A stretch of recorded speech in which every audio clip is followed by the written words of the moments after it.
Hello and welcome to the 3D Blu-ray Bunker. This is where I look exclusively at films on 3D Blu-ray, not to do a movie review, but to focus almost entirely on the 3D, with only just a very short word at the end about the film itself, and this time I'm looking at Monster Hunter from 2020. This has an aspect ratio of 2.39 to 1, and it was post-converted into 3D. I think this is one of those films that wasn't shot or edited with much thought for 3D, but I think that Stereo D, who did the conversion, managed to pull about as much out of it as possible, and overall make it a really solid 3D offering.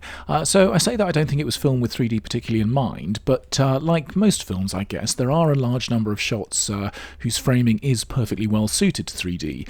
Like on this ship, the rigging all looks good, as does whatever's the name for that funny little deck, feeling like there's a nice sense of space conveyed via the 3D. Same with the ship's wheel here. This is all just really nice looking 3D, all very well converted, and coming at the start of the film, a very pleasing way to kick things off. And still on board the ship, if only for a split second longer, seeing people dangling over danger is always a good 3D view. So when this character falls towards the camera and pops out of the screen, although it's not only a super brief shot, but the extent to which he's breaking the frame does maybe reduce the impact of the pop-out here. And when it comes to that style of 3D, there is a bit of pop-out in the film. There are some quite mild views of guns gently breaking out of the screen into negative space, and they sometimes do it in a much stronger and more obvious way, like this one here. And better than any of those guns, I think, is this arrowhead, where the entire thing is very clearly in front of the screen in a very strong bit of 3D space. And quite a few other things do it too, like the telescope here. So certainly for fans of pop-out 3D, there is quite a bit on offer in this film. And one of those moments is when a barrel gets thrown towards us and out of the screen, and I'm going to try something different here and attempt to demonstrate some of the 3D in a way that I've not done before. So a really effective way of doing that is to flick between the left and right eye views, where you can clearly see the difference between the two of them, and see which elements change position relative to each other, and that clearly lets you see how effective the 3D is. And if you've got a pair of red-blue 3D glasses lying around, I've taken some stills from the film and put them into anaglyph images so you can actually see the 3D. The film does some surprisingly nice things with close-ups, and I especially like this view, where the extremely close ground is in solid 3D space, with the out-of-focus background nicely far beyond it. It's such a minor shot, but I think really nice 3D. And another close-up is old Milla's face here.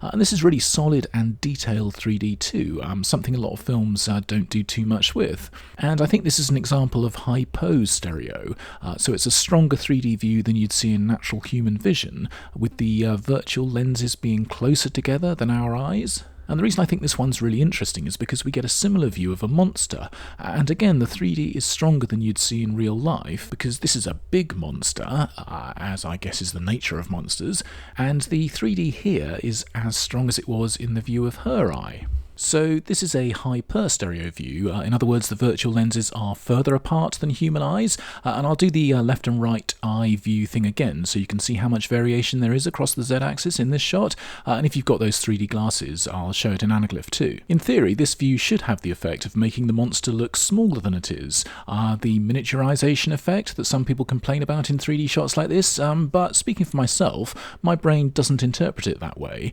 Anyway, I think this is another great bit of 3D. One of the 3D views I always appreciate is the simple view of a low angle across a flat plane, and there are several of these in the film. These look good, with a very nice sense of depth all across the plane, which is a fine view by itself, but even better when there's something interesting in the background, like the approaching storm here, so you get a feel for it as it moves in across 3D space towards us. Also very effective, I think, with these footprints going off into the distance, and the 3D does a lot to make this view much more interesting than in 2D. There's also a nice variation on that low plane 3D view with the 45-degree rock surface here, and again it's all the more interesting because there she is in the background, and flipping between the left and right eyes again you can clearly see that this isn't overlapping flat layers, but it's a solid structure full of three-dimensional volume. Speaking of flat layers though, sometimes I expect when it's incredibly fiddly to convert the 2D to 3D, the effect can be more like flat layers. Like if you look at the blast of sand, especially at the bottom left, there's actually very little little, if any, 3D space within it,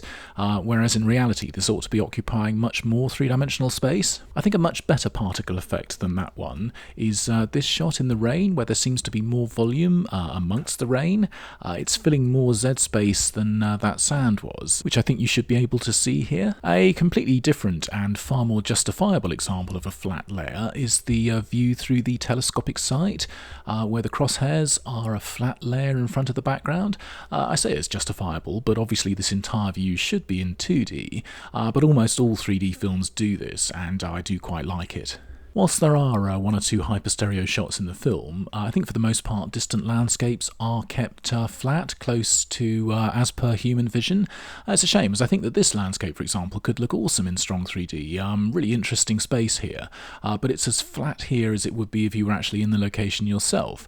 And this is actually a good opportunity to show something else. It's often said that you can gauge the quality of a film's 3D by removing your 3D glasses and seeing how much double image there is, and if you know exactly what to look for, this method can tell you a bit about the 3D, but if you're just looking for how blurred the image is, then you're really out of luck, because a view like this one will be very blurred, and that's because it's pushed away back beyond the screen.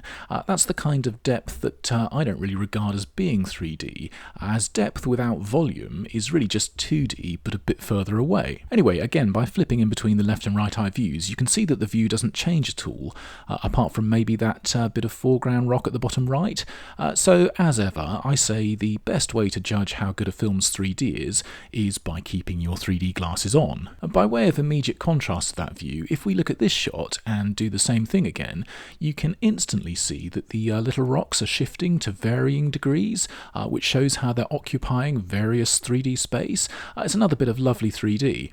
And that marker post appears in a 3D moment that I really liked, where as the camera drops down, it emerges from the bottom of the screen and sits in its own 3D space in the foreground, and as this is something of a story point, it's especially effective. Excellent stuff. There are all sorts of examples of nice framing like these, where there's almost a literal frame in the foreground, or plenty of other views where the Z-axis is full of stuff of one sort or another, and of these, I know it's not a particularly epic or dramatic shot, but I think this one was my favourite, as it just worked extremely well. And one of the more reliable 3D structures are cages of one sort or another, and there are some nice views of these in the film where the 3D is doing its thing and improving the view. One of those other mild hyperstereo views was this one, and it's another one that I liked a lot because of the way she's framed by the rocks stretching into the screen towards the discovery in the background. It's another one of the many shots in this film that overall make it a much better conversion than I'd expected. And by way of comparing this to one of its contemporaries, there was a view in Black Widow where a reflection on the surface of water looked like it was completely in the wrong 3D space, like it was painted across the surface, but this similar shot is incredibly good. It's in no way flashy, but totally accurate looking things like this impress me maybe more than they ought to. Anyway, it's a minor thing, but I think it looks excellent. Probably my main complaint about the 3D in Monster Hunter is that the editing isn't all that suited to good 3D. There are a couple of fight scenes which feature extremely quick editing, but across the entire film there aren't really all that many shots that are held for more than a few seconds. I guess that helps to keep the movie nice and short, but it doesn't really help so much with letting the 3D breathe. There are a few shots done in slow motion, and that's always a friend of good 3D, so it's nice to see some of them with the particles here looking good. And there are quite a few other particles in various degrees of success, I think better than that sand earlier, and also quite a few sparks, which I think are one of those things that look excellent in 3D when they're in the foreground and out of focus, like here. There are some sequences in quite dark locations, and I can't quite decide whether these flatter the 3D or spoil it a bit. Like these things dangling across 3D space look nice, but I wonder if we could see more, they'd look even better. Another dark sequence, which I'm not quite sure how well you'll be able to see here, is when they're stuck inside these translucent sacs, and in this view you can clearly see that there's something in 3D space beyond the outer skin. It's another very effective bit of 3D. And similar to those dangling cocoons, when she's in this tunnel, you might wish for a little bit more light in order to be able to better appreciate the 3D, and then she obligingly sparks up a flare, which suddenly throws the scene into a clearer 3D view. My favourite scene in the dark is here in this tunnel, where the lighting works very well, and it's a fantastic 3D view looking deep into the tunnel, with the 3D emphasising that long-looking crawl to possible safety. And I'll pop that one up here as an anaglyph too, which should show it off in some of its glory, albeit a bit colour muted due to the red-blue process, where the colours are obviously off, but the 3D is exactly the same. Views looking down are almost always effective in 3D, and there are some good ones in this film. The 3D always manages to feel a little bit stronger in these shots for some reason, and certainly very effective. And there's a particularly good moment when the effect of the 3D is given more meaning as the camera pans across to reveal she's being watched. I love zoom dolly shots in 3D too, and there's one here. It's very brief, as is the nature of zoom dollies, as well as most shots in the film, but it's another very nice 3D moment. I think this view might be a little bit cheesier in 3D than it would be in 2D, but I do think it's a really fun shot inside the jaws of the beast, and it works really well here. I'll end with this view, another very nice 3D shot of a monster, where his head comes right out of the screen, and some nice rain effects in the extreme foreground. And here's a 3D anaglyph view of it, so you can hopefully see what I mean. So all in all, a really good 3D offering. I wouldn't say the 3D is ever completely dazzling, but generally it's all very good. So just a very quick word about the film itself. I'm not a fan of the video game. In fact, I didn't even know there was a video game until I heard about this film.